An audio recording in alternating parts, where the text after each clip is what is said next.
నేను లొంగిపోలేదు. ఆపరేషన్ కగారు తీవ్రతతో వేర్వేరు చోట్ల రక్షణకు వెళ్తుంటే తెలంగాణ పోలీసులు అరెస్టు చేశారు. చంపేస్తారనుకున్నాం, లొంగిపోండి అన్నారు. జైలుకి వెళ్దామనుకున్నాం, కానీ జైలుకు వెళ్తే మావోయిస్టు పార్టీని సమన్వయం చేయడం కుదరదని భావించాం. అందుకే బహిరంగ జీవితంలోకి వచ్చాం. ఇది మావోయిస్టు మాజీ comrade Devji alias Tirupati comment. ఇది విన్న తర్వాత రకరకాల ప్రశ్నలు ప్రజల మెదళ్లను తొలిచేస్తున్నాయి. దేవ్జీ చెప్పిన నిజాలు బయట ప్రపంచానికి తెలిసొచ్చేలా చేశాయి.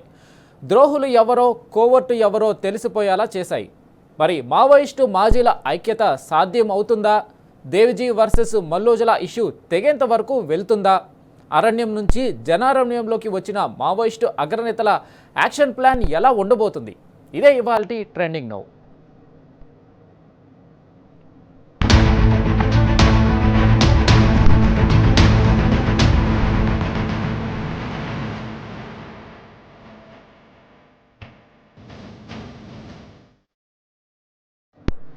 నెత్తుటి చుక్క చిందలేదు, బుల్లెట్ గాయం తగల్లేదు, ఎన్కౌంటర్ చేయలేదు, సరెండర్ అయ్యారంతే. రహస్య జీవితం నుంచి బహిరంగ జీవితంలోకి వచ్చిన మావోయిస్టు అగ్రనేత దేవ్జీ కీలక వ్యాఖ్యలు చేశారు. ఇన్నాళ్లుగా ఉన్న అయోమయం, ఆగమాగం ఇక ఉండదని కుండ బద్దలు కొట్టారు. లొంగుబాటుకు సరికొత్త నిర్వచనం ఇచ్చాడు. వ్యక్తిగత జీవితానికి పరిమితం కావడానికి తమంతట తామై సరెండర్ అయ్యామని చెప్పుకొచ్చారు.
ప్రభుత్వం ప్రచారం చేస్తున్నట్టు తాను లొంగిపోలేదన్నారు దేవ్జీ. ప్రాణాలపై ఆశలు వదులుకున్న తర్వాతే అడవిబాట పట్టామని స్పష్టం చేశారు. దీంతో పాటు గత సెంట్రల్ కమిటీలో జరిగిన చర్చలో ప్రస్తావనకు వచ్చిన ఎజెండాలోని కీలక విషయాలను ఓపెన్ గా చెప్పుకొచ్చారు. గత ఏడాదిగా, అందులోనూ ఆపరేషన్ కగార్ను కేంద్రం వేగవంతం చేసిన తర్వాత పార్టీలో జరిగిన ఎన్నో విషయాలను పంచుకున్నారు. అదే సమయంలో మావోయిస్టు పార్టీ చీలిపోవడానికి మల్లోజుల వేణుగోపాల్ ప్రధాన కారణమంటూ సంచలన వ్యాఖ్యలు చేశారు. నిజానికి మొదటి నుంచి కూడా పార్టీలో, బయట సమాజంలో విప్లవ శిబిరాల్లో మల్లోజుల, సోను, అభయ్ పార్టీకి ద్రోహం చేశారని మండిపడ్డారు. పార్టీని చీల్చే కుట్రలో చేశారని, ఎప్పటి నుంచో కేంద్రం రాడార్లో ఉంటూ పార్టీకి నష్టం చేశారని దేవ్జీ తూర్పారపట్టారు.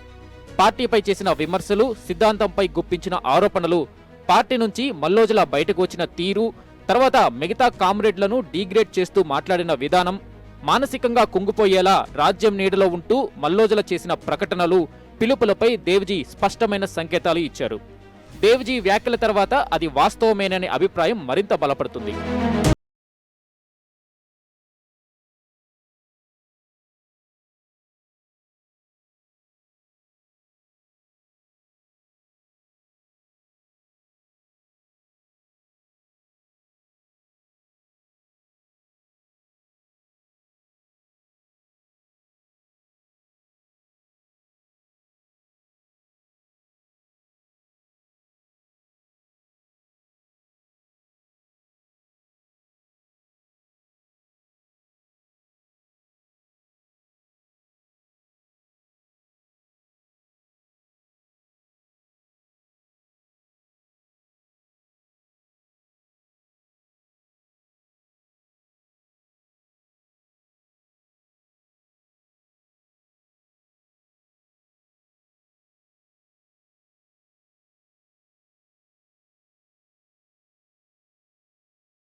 చెప్పుకొచ్చారు.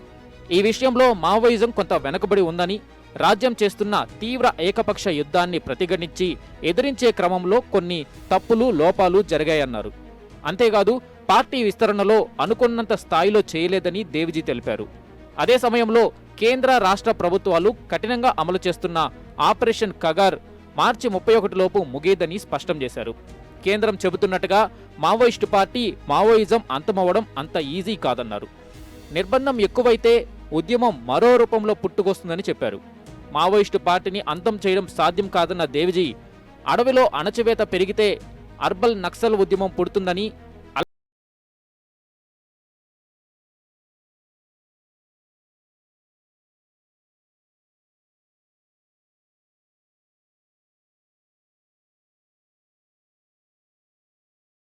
మల్లోజులే మావోయిస్టు పార్టీని చీల్చి ఉద్యమాన్ని భౌతికంగా దెబ్బతీశారని దేవ్జీ మండిపడ్డారు. రాజకీయంగా, సైద్ధాంతికంగా నష్టం చేశారని తూర్పారు పట్టారు. పార్టీ చీలడానికి మల్లోజులే ముఖ్య కారణమని సూటిగా చెప్పేశారాయన. Nambala Keshavarao alias Basavaraju Maoist master mind Hidma encounter వెనుక కోవర్ట్ ఆపరేషన్ ఉందన్నారు. హిడ్మాతో పాటు నంబాల హత్యలో విప్లవ ద్రోహులు పాల్గొన్నారని ప్రకటించారు. అయితే ఆ ద్రోహులు ఎవరన్నది పార్టీకి స్పష్టమైన అవగాహన ఉందని పరోక్షంగా సోను, రూపేష్ను ఉద్దేశించి మాట్లాడారు దేవ్జీ.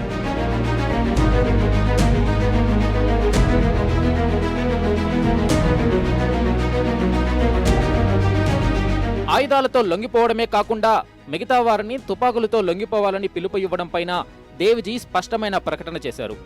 మల్లోజుల ఆసన్నలు అప్పుడు ఇప్పుడు విప్లవ ఉద్యమ ద్రోహులేనన్నట్టు మాట్లాడారాయన. అలా ప్రకటించడమే కాదు, అజ్ఞాతంలో ఉన్న సమయంలో పార్టీ ప్రకటనకే కట్టుబడి ఉన్నట్లు చెప్పారు. అంతేకాదు గత సెంట్రల్ కమిటీ, పొలిట్ బ్యూరోలోనూ సాయుధ పోరాట విరమణపై చర్చ జరిగిందని పార్టీ కార్యదర్శి కామ్రేడ్ బసవరాజు కూడా ఒప్పుకున్నారన్న మల్లోజుల వేణుగోపాల్ ప్రకటన కూడా తప్పన్నారు. పార్టీ నిర్ణయానికి వ్యతిరేకంగా మల్లోజుల లొంగిపోయేందుకు సిద్ధమైన నాటి నుంచే పార్టీపై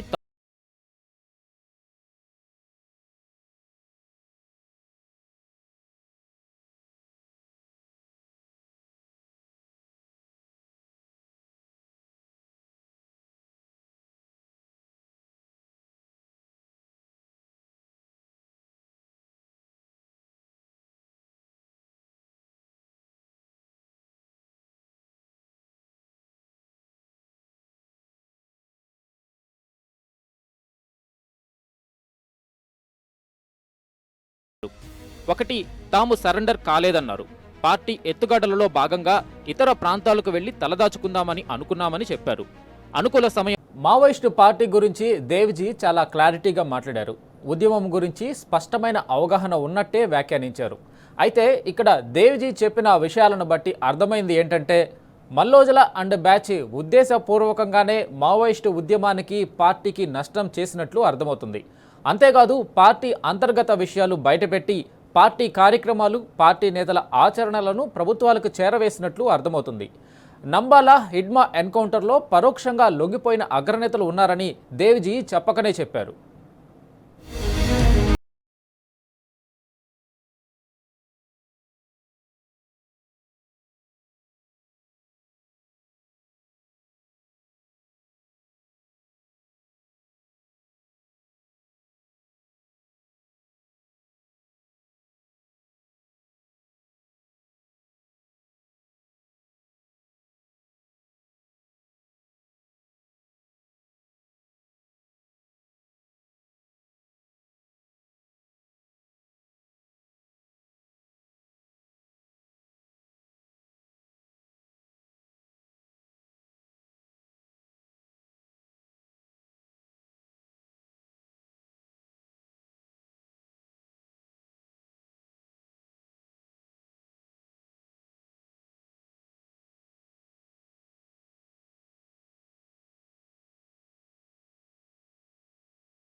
అనుభూతి పరులు, విప్లవ శిబిరాలు, అన్నల అభిమానులు ఇక్కడ ఒక విషయాన్ని మాత్రం గమనించాలి. కేంద్ర రాష్ట్ర ప్రభుత్వాలు ఏదో హిడెన్ ఎజెండాలో మాజీలను పావులుగా మార్చుకున్నట్లు కనిపిస్తున్నది దేవిజీ ఆరోపణ. బీజేపీ అధికారంలో ఉన్న మహారాష్ట్ర, ఛత్తీస్గఢ్లో సోను, రూపేష్లను విప్లవ ప్రతిఘాతుక శక్తులుగా మార్చుకునే ప్రయత్నం చేస్తే, తెలంగాణలో దేవ్జీ అండ్ బ్యాచ్ని కాంగ్రెస్, రేవంత్ రెడ్డి రాజకీయ ప్రయోజనాల కోసం వాడుకుంటున్నారు. నిజానికి మల్లోజల ఆసన్నలు దేవ్జీ, రాజిరెడ్డి, దామోదర్ చంద్రన్న గతంలో ఒకే పార్టీలో ఒకే ఎజెండాతో ఒకే లక్ష్యంతో పనిచేశారు. వాళ్లు పనిచేసిన పార్టీ ఒకటే అయినా భిన్న ఎజెండాతో బయటకు వచ్చినట్టు అర్థమవుతుంది. ఒక వర్గం రాజ్యానికి భయపడి చైతన్యం లోపించి ప్రాణభయంతో అవకాశవాదంతో లొంగిపోతే, మరో వర్గం తమ ఉనికిని రాజ్యానికి చెప్పి అగ్రనేతలను కోల్పోయి విప్లవోద్యమానికి నష్టం చేసిన వర్గం నుంచి కాపాడేందుకు, పరోక్షంగా అజ్ఞాత పార్టీని కాపాడుకునేందుకు చేసే ప్రయత్నంలో అరెస్టు కావాల్సి వచ్చింది.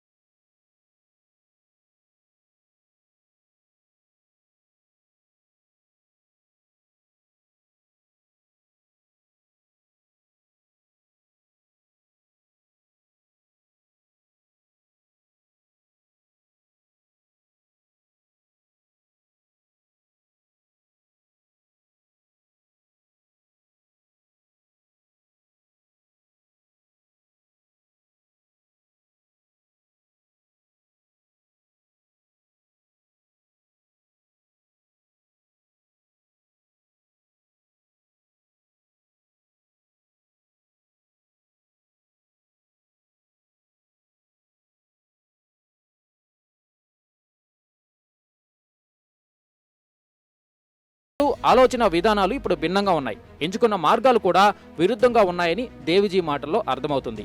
వాళ్ళు చెబుతున్నట్లు లీగల్ పోరాటంలో వాళ్ళు కలిసి నడిచే అవకాశం లేదు. మాజీలంతా పార్టీ పెడతారనేది కూడా దేవిజీ మాటలతో స్పష్టంగా కనిపిస్తుంది. ప్రజాస్వామ్యబద్ధంగా విప్లవ ఉద్యమానికి కొంత దగ్గర ఉన్నట్టు అనిపిస్తుంది. కానీ మల్లోజల ఆసన్నల ఇంటర్వ్యూలో లొంగుబాటు ముందు ప్రభుత్వం వారు పెట్టిన డిమాండ్లను పరిశీలిస్తే అవి స్వప్రయోజనాలు, వ్యక్తివాదం, స్వీయ ఎజెండాలు కనిపిస్తున్నాయి.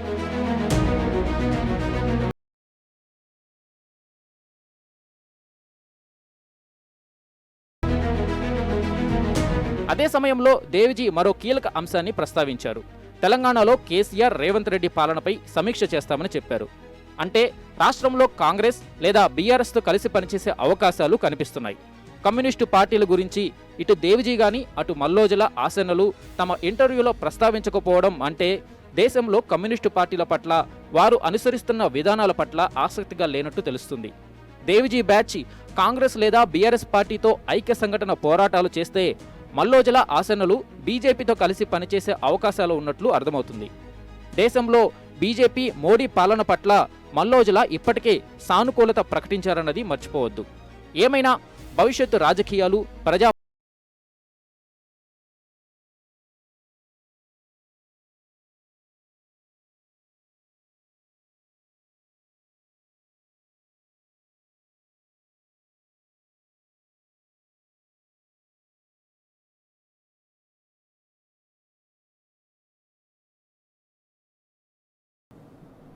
అంతెందుకు, ఇదే దేవ్జీ ఇంకా ఏమన్నాడు? తెలంగాణ రాష్ట్రం ఏర్పడిన తరువాత ఇక్కడ సాధించిన అభివృద్ధి కారణంగానే మావోయిస్టు పార్టీలో రిక్రూట్మెంట్స్ నిలిచిపోయాయని స్పష్టం చేశారు. ఇందుకు తెలంగాణ అభివృద్ధితో పాటు యువత ఆలోచనల్లో మార్పు రావడం మరో కారణమని కుండబద్దలు కొట్టారు. ఉమ్మడి రాష్ట్రంతో పోల్చుకుంటే తెలంగాణలో అభివృద్ధి జరిగిందని పరోక్షంగా కేసీఆర్ సర్కార్ను ప్రశంసించారు. అందువల్లనే 2019 నుంచి మావోయిస్టు పార్టీలోకి రిక్రూట్మెంట్స్ ఆగిపోయాయన్నారు. తాము విడిచిపెట్టింది ఆయుధాలను మాత్రమేనని, పోరాట మార్గం కాదని దేవ్జీ స్పష్టం చేశారు.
ప్రత్యేక తెలంగాణ ఉద్యమం కోసం కూడా తమ పోరాటం కొనసాగిందన్నారు దేవిజీ.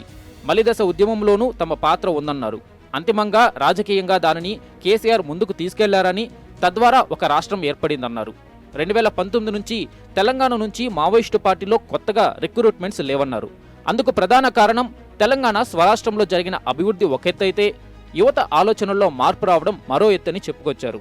అడవుల నుంచి బయటకు వచ్చినా అడవుల్లోని ఖనిజ సంపద పరిరక్షణ కోసం పోరాడతామన్నారు.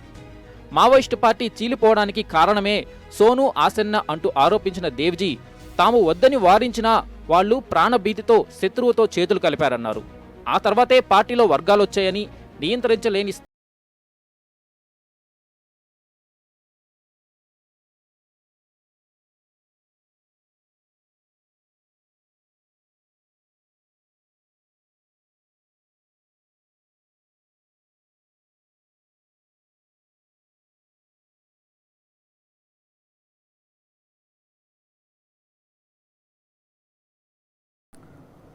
రాజ్యం తిరుగుబాటును సహించదు. ప్రపంచంలో ఏ సమాజమైనా అంతే. కణతకు తుపాకీ గురిపెట్టబడిన పరిస్థితుల్లో ప్రాణరక్షణకు లొంగిపోతారు.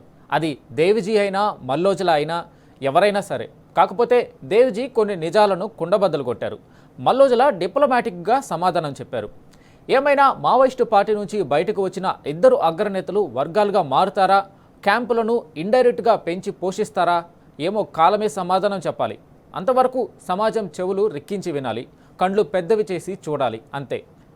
ఇది ఇవాల్టి trending now. Keep watching tea news.